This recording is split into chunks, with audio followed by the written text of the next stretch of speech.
Good morning, Year 3, and welcome to today's maths lesson. So this is for Thursday, 30th of April lesson. And today we're going to do something slightly different. What I would like you to do is I would like you to set up your page in this particular way, because this problem is going to be your mild problem, and then you're going to have to explain it. But you'll just listen to what I've done with my example, and then you can actually mimic or do the same thing that I do for mine, or you can decide to do it in a different way. However, this is just a guide for you to follow if you need some support with today's learning. So I have to apologize because I'll have to point out that this shape, I've split it into tenths. However, if you notice, the size of this piece and the size of that piece are not the same. Therefore, I've made a mistake in making this shape. So I apologize for that.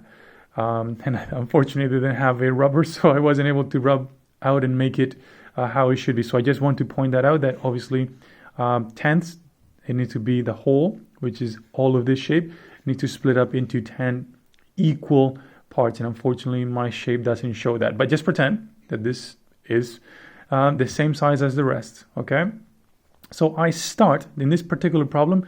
I'm going to start and I'm going to work backwards, but I'm going to have 3 different levels. So I'm going to have level 1, which is where I start, level 2, and level 3, and each level I have a diagram, okay, a representation of my tenths to help me to support my learning. So I start with my 1. Remember that when I have 10 tenths, or when my numerator and my denominator match, that means that I have one whole, right? Because I've selected 10 of the 10 possible pieces, so I have all of that. That means is 1. So 10 tenths is 1. So we start with that 1 level, and I have represented right here.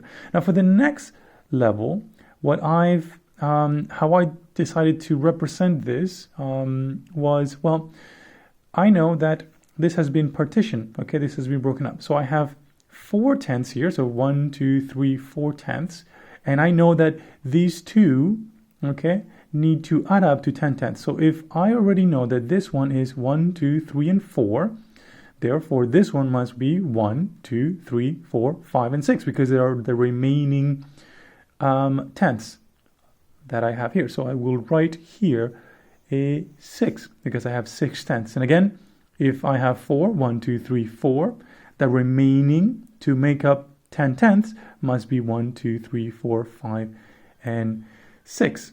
Now we're going to go on to the final level. In this level, okay, my 6 tenths will be split up further. Okay, so this level represents my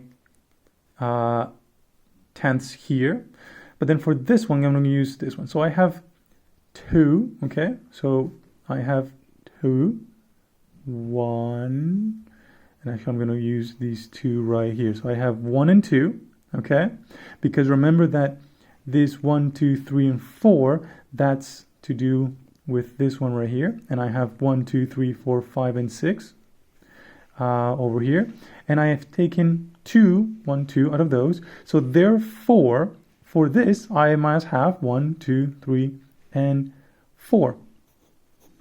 Okay, and if I want to check that, okay, I simply have to add my fractions up. So 2 plus 4 is 6 tenths, and obviously 4 plus 6 equals 10. So that means that I have completed the missing circles correctly.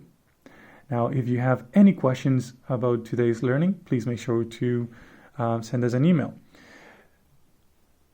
Remember that mile, you will have something similar to that. You can set it up like I have, or you can decide to do in your own particular way to solve for the missing boxes. For spicy, you will have to explain how or which strategy you use to help you. I hope you have a wonderful day, and I look forward to seeing your learning. Take care, year 3. Bye.